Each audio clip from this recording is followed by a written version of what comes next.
Shabbat Shalom everyone. Shabbat Parashat Shoftim.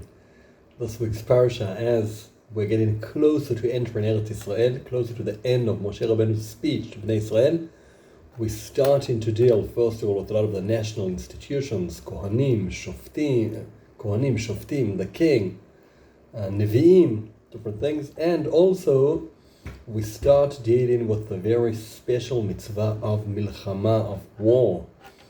And one of the first time it's going to mention that in this week's parasha, it says, Ki tetze lemilchama al oivecha, when you go out to wage war against your enemies. Okay, first thing Rashi mentioned is you need to realize those are your enemies, they're not your friends. We see in today's world that sometimes it's complicated. People sometimes have a problem identifying who's the enemy, who's the friend. Mi oyev v'mi ohev. It's not always simple. Surprising enough. The pasuk goes on to say, "V'ra'ita sus v'rechev am rav mimcha." You see, they've got chariots, they've got vehicles, a lot of people, more people than you are. Pasuk says, "Lo tira mehem." Don't be afraid of them. Why shouldn't you be afraid of them? If it's more of them. The answer is, "Ki Adonai Elohecha imcha hamalcha me'eretz Mitzrayim." God is with you, and He's the God that took you out of Egypt. Does that mean nothing's going to happen to me? Does that mean I'm not going to be harmed?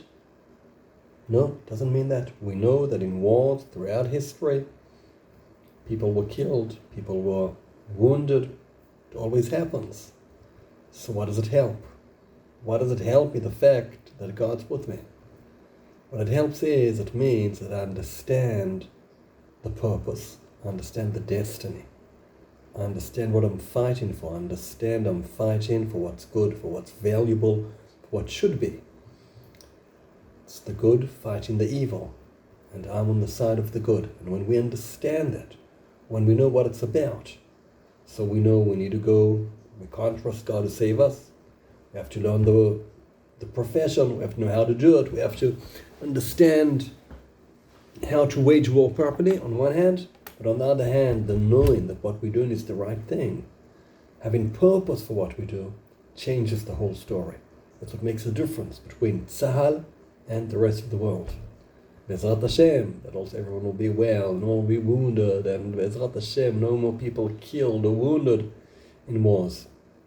But the main thing is that we know that it's worthwhile, that there's a reason for it, that there's a cause for it. Be'ezrat Hashem, Shabbat Shalom.